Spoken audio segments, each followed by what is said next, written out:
நேற்று நடக்கிற ஜிடிக்கும் சன்ரைஸுக்கு நடக்க வேண்டிய மேட்ச் மழையால் இடைநிறுத்தப்பட்டுள்ளது. அது மட்டும் இல்லாமல் இந்த உனக்கு ஒரு பாயிண்ட்ஸ் எனக்கு ஒரு பாயிண்ட்ஸ் அந்த மாதிரி எஸ்ஆர்ஹெச்சுக்கு ஒரு பாயிண்ட்ஸ் கொடுத்துருக்காங்க.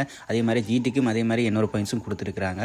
ஸோ இதால் ஈஸியாக ஃப்ளை ஆஃப் மேட்சுக்கு போயிட்டாங்க எஸ்ஆர்ஹெச். அது மட்டும் இல்லாமல் 4வது இடத்துல இருக்கிற சன்ரைஸ் 14 புள்ளியில் இருக்காங்க. 3வது இடத்துல சிஎஸ்கே இருக்காங்க.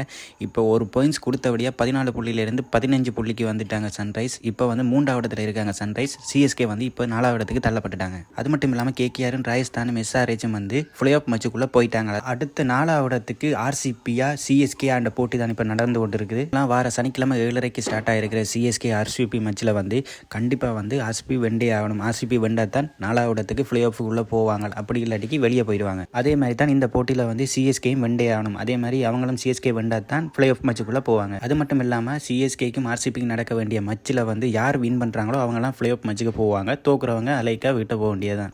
சனிக்கிழமை நடக்க வேண்டிய மேட்ச்சில் சிஎஸ்கேயா ஆர்சிபியா வெல்லுவாங்கன்ற பொறுத்திருந்து பார்ப்போம். நெக்ஸ்ட் வீடியோவில் உங்களை சந்திக்கிறேன். ஓகே, பாய்.